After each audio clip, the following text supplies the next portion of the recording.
I'm here tonight with a truly amazing woman. She is a health educator. She's a professor. She's had her own TV show, for goodness sakes. She's been a presenter and a consultant for the Physicians Committee for Responsible Medicine, the Complete Health Improvement Project, and, of course, Plant Pure Nation. She's got an amazing website, LaniMuelrath.com. And she's got 3 amazing books out called Mindful Vegan, PlantBased Journey, and Fit Quickies. So thank you for being here tonight. I am very excited to be here with you, Jean. Thank you for the invitation. Well, first, could you share with us your plant-based journey? Share us about how'd you get here? Yeah, we got to go back several years, I guess, because I actually became vegetarian 45 years ago. Wow. And this was when I was teaching yoga at a program at the university where I was enrolled as a student. And as part of yoga philosophy, as many of your viewers I'm sure know, is the concept of ahimsa, which is nonviolence, love and respect for all beings. So there was a morality around not using animals as food, as a product to eat. So I became vegetarian at that time. And then at the same time, believe it or not, way back those many years, the environment was already on the table as a problem connected with animal agriculture, as was the problems to our health. So all 3 of those reasons for passing on animal products and eating more whole plant foods are just as alive today, if not even more compelling. So since then, though, we've coined the term plant-based, which we didn't have back then. It was vegetarian and there was vegan, and I think there was macrobiotic was out there. But it's been a long journey, probably for about 30 years, that I was eating better and better. I got an advanced degree in physical education, and I certainly knew what it was all about with nutrition because I had such a personal interest and had become vegetarian. But I really struggled with my relationship with food, eating in my body. I struggled with my weight, so that was up and down, and it just preoccupied me way too much. And finally, 25 years ago, when I took up a practice in mindfulness meditation, that changed everything because it got under the surface of those things that were really springboarding into these food, eating, and body relationship problems. So that's why that's my journey. And those 3 pillars of food, fitness, and frame of mind, I think are essential to address all 3 of them when we really want transformational change that is sustainable. Oh, well, that's what it's all about, is being able to keep it. So in your book, The Mindful Vegan, you've got a 30-day plan for finding health, balance, peace, happiness. So what was the driving force behind writing this book? Well, as I told you, when I became acquainted with mindfulness practice 25 years ago, it completely changed this up and down, this unsettling, disquieting way I had of responding to all of life's ups and downs through a food and eating and body image kind of problem. So this then allowed me to navigate life in a whole new way. And that allowed me to drop 40 to 50 pounds that have not come back. Oh, wow. Everybody has their, I need your secret. Well, this is the mindfulness is what did it. Because like I said, Jean, I certainly knew what the kind of exercise to do. I have an advanced degree in physical education. I teach kinesiology at the college. I know what to do for exercise. I certainly know what to do for nutrition, but it wasn't until I found the mindfulness practice that this monkey on my back with the food and the eating and the weight dissolved because of these practices. So it's really, that's why I'm so excited to have this book now to give to people who may have struggled with that same kind of problematic relationship. So what is mindfulness?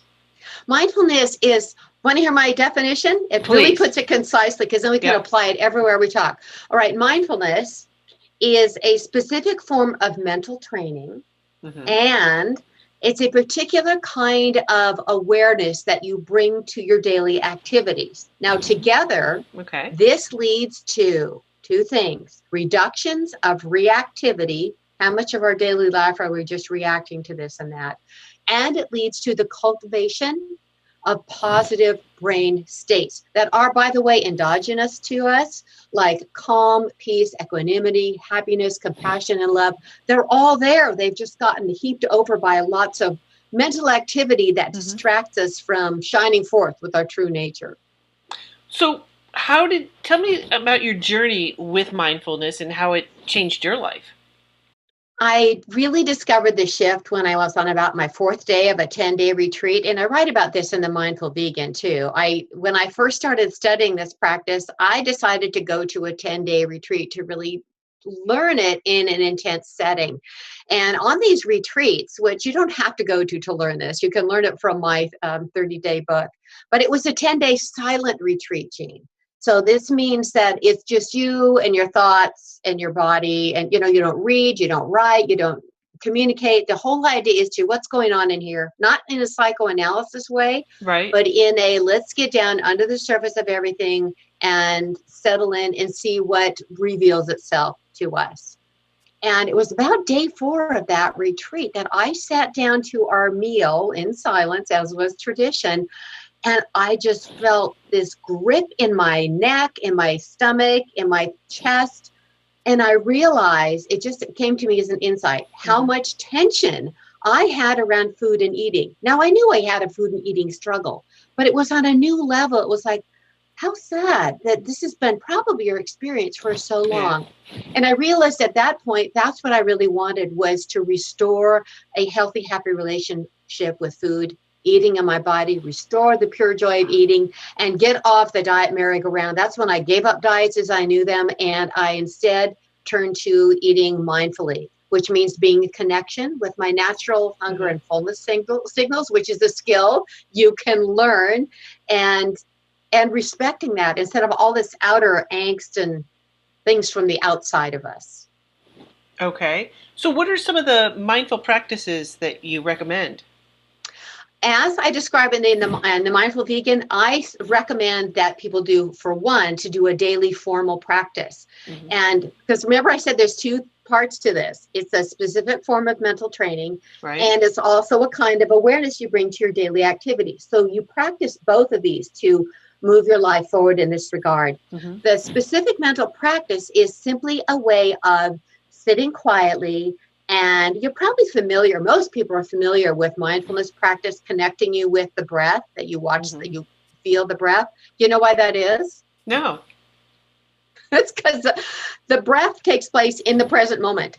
The whole idea with this is to bring yourself into the present moment. So you can't breathe for yesterday. You can't breathe for tomorrow. You can only breathe right here, right now. That's a good point. I never thought of it that way. And in the book, I talk a lot about the default mode network and wandering mind and how it gives us problems. So hopefully we'll have time to get into that, because that's really huge for understanding how this works. So you spend some time designated each day to not randomly follow every single thought that comes into your head. We have no training in this. We simply, a thought comes up and we run with it, whether it's worrying about the past or projecting something, catastrophizing about the future. And this creates very negative, anxious brain states. So you learn that, well, things are important to consider, but I don't need to run with all these stories and get caught up in them. And this then restores the ability to be more present in your daily experience. So how do you calm that down? How do you just kind of dial down all of that stuff? Yeah, well, this is what the formal practice is for. If you were to sit, and maybe I'm sure many people who are watching us have tried to meditate, and they feel like when they sit down, I can't still my mind's all over the place. The thing is, that's how our minds usually are. We're just not aware of it because we're so distracted by either what's going on or we just follow those thoughts. So in formal training, you're saying, what would it be like if I didn't just jump on that train every time it came down the tracks? Just for these next 2 minutes, let's see if every time my mind goes away, I can learn how to bring the attention back to the feeling of my breath. And what this does, Jean, is it gives you some kind of mastery over your habits of thinking. You're not subject to the vicissitudes and jumping around impulses of your mind. And it's phenomenal. Yeah, you start to learn how much we really do just follow impulses that come into thought. So that's how you do it. So you get yourself, and as I do it in the 30-day plan, each day I instruct exactly how to do it very simply. I also taught 6th grade for 20 years. So I'm used to taking a problem and kind of breaking it down into here, do this, now do this. And so it's doable for everyone. Excellent. So what would it take to become a mindful eater? Mindful eating, and if you refer back to, I'm going to refer back to what I said a few minutes ago about mindfully connecting with my natural hunger and fullness signals. Mm-hmm.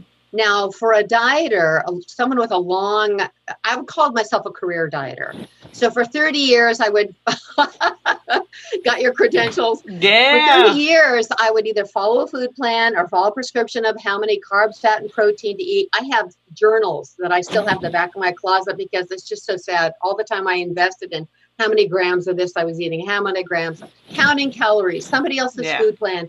And the thing is, whenever we eat in a way that restricts our food, yes, we'll lose a little bit of weight, but we keep forgetting that someday we're not going to be able to handle it anymore. Survival kicks in, we put it back on, and then we put on more. Yes. So what happens is with mindful eating, to me, it's not chew every bite 32 times or, make sure you're playing good music when you're eating. That's kind of a stereotype idea of mindful eating.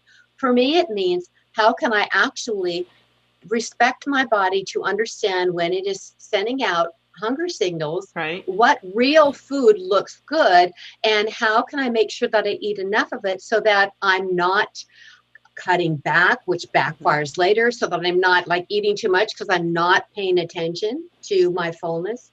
And it can take a while. For career dieters like us, Jean, it can take a while to recover that because we know stuff and we know starve. And whoop, the rest is, but you can recover it. And then this hands over the tools of your your weight management and your hunger and your when and where, how much you eat to your body. And your job is the quality of what you eat.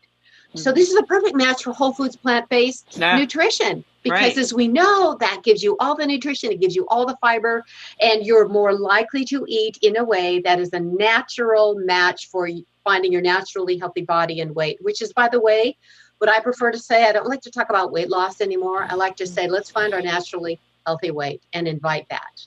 Okay. Well, that's what I'm working on. I'm trying to find that naturally healthy weight. Okay. It's there, but it takes this shift, this inner shift too. We drive ourselves so hard, and it's very difficult to disentangle ourselves from the allure of the diet industry. And it's even finding its way into the plant-based world. There's all kinds of places that just crush your enthusiasm for the joy of eating by now just putting on the screws. So let's enjoy what we eat too. Yeah. Know that. Yeah. So in one chapter of your book, you talk about the social challenges. So how can our viewers adopt mindful habits to help them in social situations when there's plant-based foods aren't offered? So you mean navigating, just being at a place where there's... Yeah. I mean, you're going to a party, let's say, and in my family, I mean, unless I bring my own food, I mean, how can you mindfully navigate that? Or like the other day I went to a birthday party that was at a restaurant. And so I was kind of like locked into, it was kind of awkward. I couldn't really bring my own food. So how do you... Did they have anything at the restaurant that was a match for your no choices at all? They had some fruit. So, everybody's just loading up their plates, and I've got a little bit, I've got a few vegetables that were raw that they had there on that. And they had some some fruit. Yeah. And everybody else's plate is just like mounded high. So it kind of makes it an awkward situation, number one. But how do you navigate? Yeah, well, there's two things I want to address here. First is, were you hungry so you didn't feel like you had enough to eat?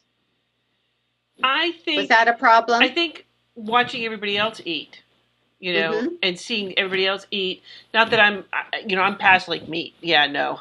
I mean, I'm okay. But I understand that, but if you're hungry, it's a different thing. So the first thing I would do in a situation, if there's nothing that there's going to be at the restaurant that you can eat, instead of toting in your salad and making a big spectacle, I would just eat before I went. And then say, I just feel like a little bit, and eat your fruit and vegetables. And then you honestly would not be interested in other food. When you are a mindfulness-based eater and a body-managed eater, your desire for craving sweets, for all those things, for wanting to eat, even though you think you've had enough, those kind of fall away because you have had enough. But then there's the other aspect that I want to be sure to address, that social discomfort of thinking that, everyone's noticing that you're just eating these little bit of things, and they all have these things piled on their plates. Yes. So did anybody actually say something, or was that just No, there was definitely people going, is there enough? I mean, are you, you can order from the restaurant if you want, and I didn't want to, make a spectacle of myself. Okay, so you were happy with what you had. So what is necessary here is, the biggest problem here is the tension and anxiety that you felt within yourself, correct? I did feel that. Yep. With mindfulness practice, remember I said you sit quietly, you get connected with your breath, and you start to become aware of the activities of your mind. You also become aware of, and this comes up in week 3 of the Mindful Vegan, you become aware of your emotional responses. Every experience we have has some kind of an emotional imprint in the body. For example, think about your experience that the party is excellent, but for everyone watching this, think about the last time maybe you were angry about something. A person or a place or a circumstance, maybe yesterday or today. So if you can bring up that response, don't mean to be a downer here, this is for instructional purposes, but how did you know you were angry? How do you know you were angry? I just feel the feeling inside. Ah, tell me more about that. That it just kind of upwells almost, that you're feeling this negativity, this... Okay. Can you tell me where in your body you feel this upwelling? Is it your stomach, your throat? Is it your right foot? Where is it? I think I feel it in my chest. Okay. All right. So there's definitely, this is an example what I'm talking about. Yes. Oh, yeah. So through mindfulness practice, you start to become more and more aware of how these emotional experiences are showing up in our bodily sensations. This gives you a whole new tool through which to navigate our usual reactivity. Now, remember the second part of my definition, it says leads to reductions in reactivity. So let's say that you're at this buffet where everyone's heaping stuff on and you're just having the fruit. Let's say you've eaten enough, so you really aren't interested. You're not really hungry, but you're feeling this little bit of discomfort and tension. You've been in these social situations before. Part of us is going, oh, no, not this again, right? Right. So what you would do at this point in time is you can actually very quite quickly connect with these physical sensations of this tension you're experiencing, so that you can then navigate it more carefully instead of reacting to it. And the amazing thing is you're learning to be more at home with your own reaction, so that you can then come from a place of response. Those reactionary feelings of the emotions, actually, as you watch them and accept them, don't try to push them away, don't try to change them, don't try to guilt yourself out of it, shame yourself out of it. They start to resolve, and they open up your heart so you can actually be present with what's really happening here. There's people eating food, and there's me eating my fruit, and that's really what's happening. I've created this whole story around it, whether or not it's true. In your head. It builds, and it builds this beautiful confidence in yourself, so that when you are connected with this ability to read yourself well, and see, that's what about being present. If you're really present there, you're not manufacturing and investing in the story around it. Here's my fruit bowl. There's their big plate of whatever. That's really what's happening. So let's just connect with the people, be present with that, be joyful in my own experience, which is, by the way, the best way to draw people to this way of living. Shame or blame never brought me to anything. Did it to you? No. It always pushed me away. So I don't know if that really answered the question in the way that you would hope, but really connecting with these. Yeah. No, okay, good. That's a good answer. Well, I love this in your book that you open with a quote that says, between stimulus and response, there's a space. And in that space is the power to choose your response. And in your response lies the growth and freedom, which was by Viktor Frankl. So can everybody choose that freedom over food choices? It applies to everything. And that is the first quote of the book. And actually, my first chapter is called Freedom, because this is what mindfulness practice does. Let's go back to the definition of it's a specific form of mental training and a way to approach your daily activities, such as the buffet at the birthday party. Right. And this leads to reductions in how you react, our knee-jerk reaction, and cultivates positive brain states. So what you're doing is that space that Frankl talks about between stimulus and response. We all know where it is, right? The minute before we make sometimes we're not aware of it. We just react and fire off. And it's a source of so much human misery, not just around food and eating, relationships, just about everything. You learn through the practice that you can expand that space so that you have more access to actually make skillful decisions within that. Wow. You become aware, oh, here's my reactivity. Oh, I can see it. It's almost like a thing. Like you disidentify with it. You see, oh, gosh, I understand. I feel that I want to do that. I've done that all the time, but now I'm aware of it.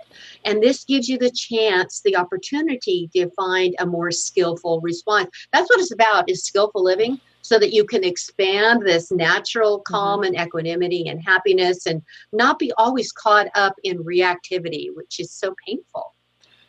Yeah, very much so. So I'm glad you brought that quote up, because I just love that. That's a great one. It's such a good training ground. It is. It's a great one. Well, in your book, you explain the addictive loop of like smoking practices with positive, negative, and neutral triggers. Is this the same loop for food addiction? That actually the craving loop applies to any kind of craving. Don't you love that, the smoking story? Yeah. Just really briefly for people. Yeah. And I put that in the book, even though it's not a book about smoking cessation, but that research study is so powerful. I interviewed Judson Brewer from, at the time he was at Yale University working in their neuroscience department when he did some of those studies. And his specialty is mindfulness and addictions. And he has done multiple studies on how mindfulness actually intercedes with addictions more effectively than some of our standard behavior change programs. So specifically, the smoking one is should I just briefly describe the research? Please do. Yeah. I think it's really, and then we'll talk about that loop again, because we can say why the mindfulness people had success. Right. So what happened is they had a group of people and they split them into 3 groups. So there was a control group and there was a group that got treatment through the American Lung Association's gold standard, which is the Freedom from Smoking program. And that's based on a typical behavior change model. Avoid triggers, get some support, do some management of your environment to kind of help control when you might avail yourself to your triggers. And then the third group was given mindfulness training.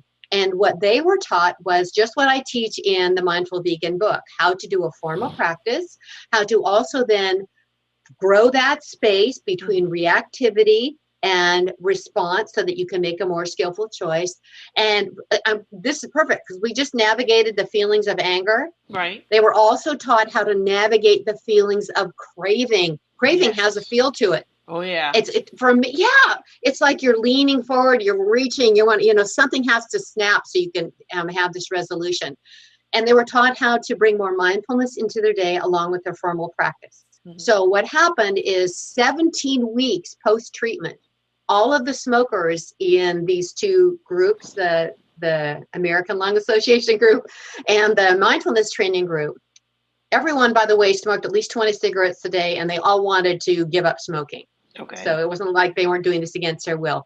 The people in the mindfulness training group were twice as successful at smoking cessation 17 weeks later. Is that not amazing?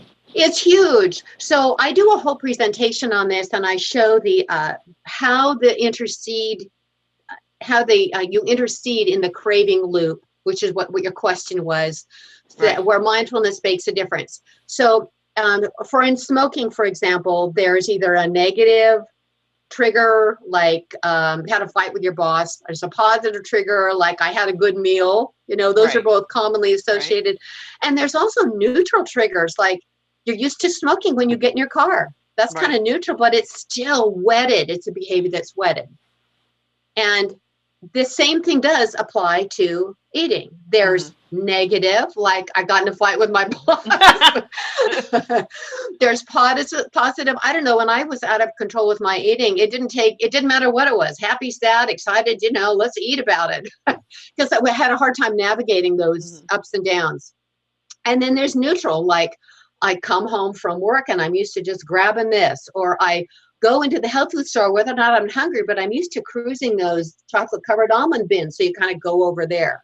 It's not because you're compelled. Your body just, it's a kind of a habit for you. Oh my God. Mine's not the chocolate almonds. What's yours? The corn, there's these little corn nuggets but they're cooked in oil and salt. So, and for me, I'm a salt addict. I'm a salt addict. So, okay. But not to say that I don't ever go by the chocolate covered almonds, because there is that aisle for sure. But if you're in a sweets mood. But I go I do exactly that. I go right by the bulk bin and I go right for those corn nuggets. And I'm not hungry. See, it's just something you've associated with that place and that store. And it's not because you're hungry. It's not because you're having an emotional upset. No. It's not because you're a food addict. I am really big on, I'm not in the addict train. So that's a whole other call we could do sometime. Okay. But we'll talk about that. This is exactly pertinent to it.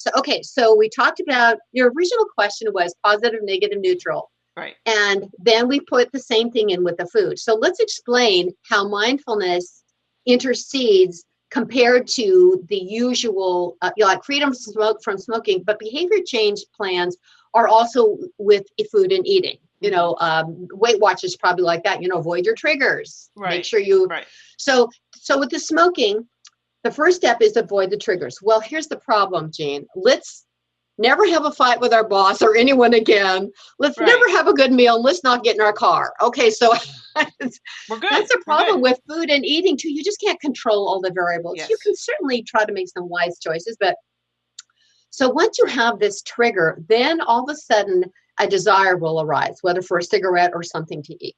Mm-hmm. That desire then shifts into what we call a craving. Like now it's not just a desire that you got the idea of. It's like that forward lean. It's like you've got to have it. Mm-hmm. And then we usually go ahead and indulge, and that just reinforces the loop. So with the freedom from smoking example again, here is how the behavior change would work. Try to stop the triggers. But if you can't stop all the triggers, then when that desire and craving comes up for a cigarette, replace it with carrots, sunflower seeds, cookies, donuts, anything but smoke, anything. So what's happening here is maybe you're not smoking. Maybe it's a better health choice. I don't know. But you're reinforcing the loop. You really aren't stopping the craving behaviors. With mindfulness training, what you do is triggers, you can't always avoid them. So then the idea of a cigarette comes in, then the craving starts, but here's what the difference is. Mindfulness comes in here and says, what does craving feel like in my body? Can I actually navigate that and grow a space around it so that I can see it through and not either reinforce it by doing it or replacing it with something else, like, eating something?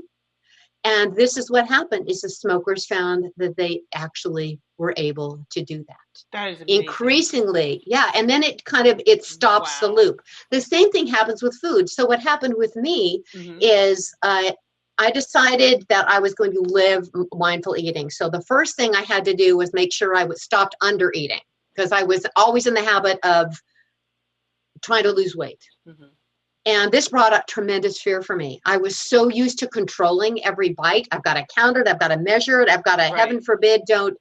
I was most comfortable when I was a little bit hungry, even though I could only hold that for a few days and then I'd be over full. So to do that, it brought up a lot of fear. So I used this technique, really came on board for me most so I could navigate this fear around becoming a mindful eater. This also opened the door for me. When I started eating enough and stopped under eating, cravings just die away. Sugar is just sugar. I can have a piece of chocolate or not. Before, no, you had to eat the whole bag of M&Ms. Now, when your body is really satisfied, you have a much more firm platform to approach. And then if cravings go away to a great deal, if they do come up, You make sure they're not related to that you simply didn't eat enough. Maybe you just need some food. But you also learn to navigate those feelings of cravings, or like you just said, the corn nuts. You go in, you're not hungry, you're not upset, but I have this pull. What's that feel like? What if I sit with that? What would happen to it? And guess what? All our emotions only last like 15 or 20 seconds. And then we're on to something else. So that's about growing the space. You don't push it down. You don't say, blame and shame yourself like I shouldn't do that. You simply, okay, this is what it is. I'm feeling this. What happened? Oh, it's tight. It's very uncomfortable. Yeah. Can I hold steady through this and just watch it? And then poof.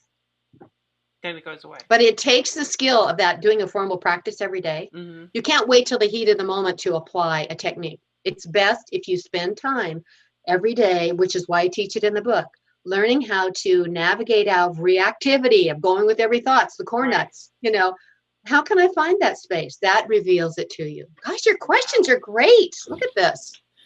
I've been doing these interviews a lot, but everyone has their own little avenue, and I think you and I have a lot in common. So it's a good connecting point. That's for sure. Yeah. Well, I saw you did on Jill McKeever's group that you had. Oh, wasn't that fun? That was amazing. And if you haven't seen that, that was excellent. So, thank you. You talked about stress eating. So, could you talk a little bit about that? I mean, we touched a little bit more or less, but I know you focused a little bit more on it there. Yeah, so. because it's very related to our topic right here. One thing, and it's also related to, notice I keep referring to the problems associated with undereating or not eating enough to really keep yourself well fed throughout the day. And those of us career dieters do this in a million ways. We either try to save up all our calories for the day or for the week, or just keep chronically trying to not eat enough so that we can actually start losing weight. And what happens is this actually hooks our survival instinct if we're chronically under eating. Your body doesn't know that you just want to lose an inch off your thigh, or it just knows that there is apparently not enough fuel in the environment to sustain health. So those of us with weight problems actually, or historically a weight problem, got the good bodies, because we're the ones that are going to survive in a famine, right? Right. It's because and we call it famine sensitivity. If you find that your body is really sensitive to this chronic cutting back and you end up eating and overeating over and over again, it means that your biochemistry is actually responding to this undereating environment by driving up your appetite biochemically. Actually, your LPL, your lipoprotein lipase, kicks in, wanting to store more of the energy into your fat cells, because this is to teach strategically to restore fat stores. Isn't that a fun one? Yay! And also to build more of them so that we can protect ourselves in the future. And this is not just about, that thing about metabolic rates isn't true. It actually, if you have been chronically undereating for years, for decades even, yes, you have made it so that your body can actually start gaining weight when you cut back to 800 calories a day, or it can actually happen because you kind of set up the situation. Not to give blame, but to just give an understanding. Right. So here's your answer. Now, that's my setup for the answer to your stress eating question. What is our most important survival tool? It would be fuel, right? Okay, we got to have water too. So that's the most important. But without fuel, it's even more important than shelter, any of these other basics we have. So when you are putting your body in a questionable fuel environment, this is very stressful on your body. We know it becomes stressful consciously because you start thinking about food, but guess why? That is biologically driven. You are driving up enzymes and hormones in your body that make you keenly interested in food, especially those that are most likely to pile excess weight on your body. That's why we want the fat and the sugar and the cookies and the ice cream, because your body goes, yeah, let's pack it on. Let's make sure we find those foods. So stress eating, when you become stressed, so let's say, you get up in the morning, you break your favorite cup, and then the car won't start on the way to work, and you can't get the dog in the door, and then there's traffic, and then you have a fight with a coworker. These are all stresses, and it starts to hammer away at your inner calm, your inner peace and quiet. the thing that's going to give way first, you can't always fix your cup. You can't always not have a fight with somebody. You can't always make sure that the dog got in the door. But your body's going to take the most, the avenue of least resistance, which is getting food. Because we all, here in America, we can get it. Or here in the Western world, we every can get corner. it. So the first stress to let go is going to be the primary problem is not enough fuel. So this is where stress eating comes into play. When you are well fed enough from the beginning of the day and you learn to navigate these stresses in our life, but you're not giving yourself the primary stressor of being hungry, fat and hungry all the time. It's a horrible place to be. It's horrible to be fat and hungry. So this is why stress will lead you to food more than anything else if you are in effect under eating. So the question people might have is, well, if I don't under eat, how am I going to lose weight? Has that come into, have you thought of that? Daily. Yeah, well, here's how it works. And this is how I did it. Since I decided I was going to give up dieting as I knew it, and I was going to restore the tools to my body, but my responsibility was to listen and tune in and have the highest quality food available, to eat food when my body was hungry, and to trust that it would stop when I'd had enough. At first, because we don't. No, you think if I turn it over to my body, I'll eat until I blow up, because I've always been under eating, which made me always have to overeat. So at first, that's why the mindfulness helped me deal with this kind of fear of this transition too. But I really learned to tune in. At first, you don't really know when you're full, and you're not sure when you're hungry because you're so used to suppressing it. I don't want to be hungry, except being hungry makes me feel like I'm going to lose weight. So you start to learn that when you really do fuel yourself well with quality foods, your appetite actually will shut down appropriately. And after a period of time, your body will lose its need to go out and create more excess weight for you to survive against future famines. So it takes responsibility of being present. It restores the pure joy of eating, by the way, so you aren't so punitive about every bite, but you eat quality food. And some people have to just eat really high quality food all the time. Some people can have maybe dessert more often and it will still be fine. Everyone's a little bit different like that. But let me pause here and see if this is answering the question appropriately to our time frame here. Yeah, no, we're good. We're good. There's no time frame. Okay. Keep going.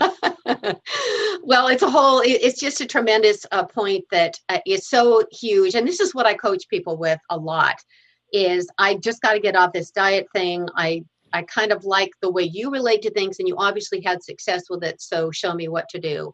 But this is why I teach the mindfulness practice along with eating in a body managed fashion with whole plant-based foods and getting plenty of exercise. It kind of takes all of them.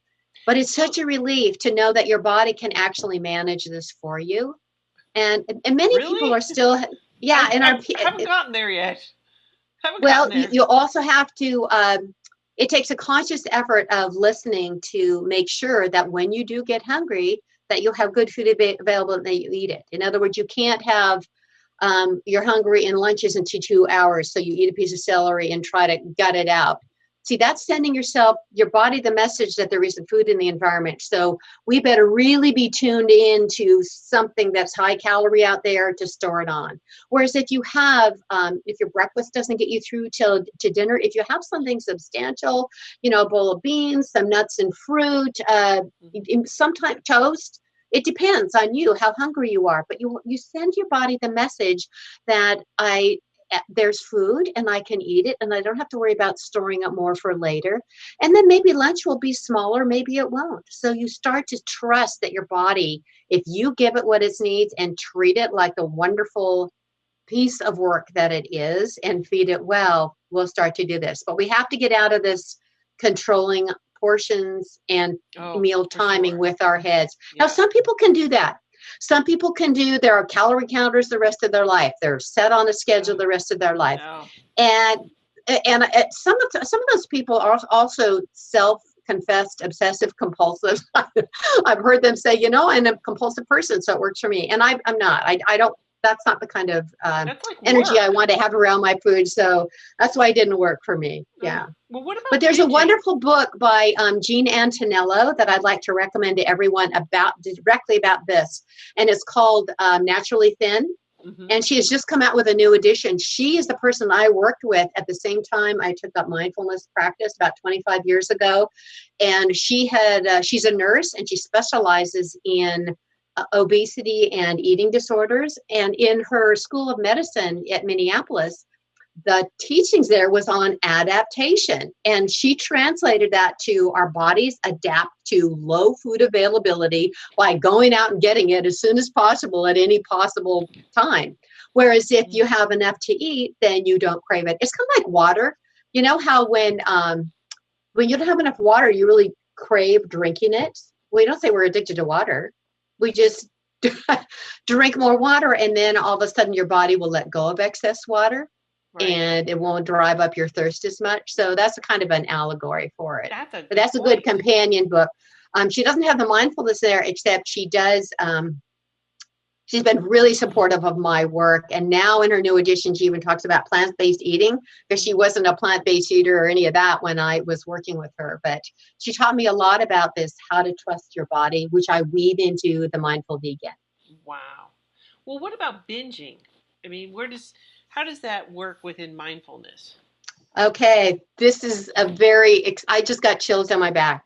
Because remember, I told you when I went to that retreat and I Yeah. sat down and I had all that tension and I said, this is not what I want in my life. And I knew about this other idea of turning over the controls to your body, but I was too Right. scared.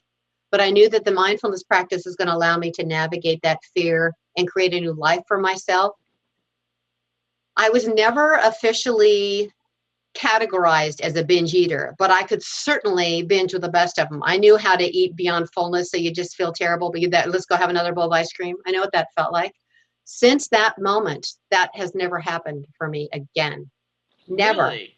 I've had times when I've had a little too much to eat. That's normal human behavior. That's everybody experiences that. Oh, Right. Thanksgiving. It doesn't mean you're a binge eater, but never once since that in 25 years. And what does that tell you? It's because I Wow. took responsibility for being mindfully present, doing this practice, and turning these controls over to my body and navigating the fear around that. But man, when I just saw binging went away, because there wasn't a need for it. Binges are there can be an emotional component, but we just talked about stress. Yeah. If you're stressed by the primary stressor of cutting back on food, then you're going to have your body's going to seize any stress opportunity it can to have a big food blowout. If you're not doing and cutting back down like that, then your response to stress is going to be more normal.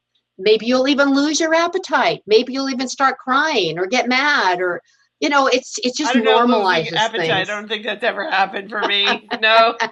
No, that's because when we're well fed, your body isn't driven to make up eating. We store hunger. It doesn't just go away. You can't go hungry for 3 days and lose a couple pounds on the scale. And yes, I'm getting there. And then 2 days later, you just can't stop eating. Well, now we understand. It's biologically driven. You're not a bad person. You're not food addicted. You're just hungry. Okay. Can you tell I'm passionate about this?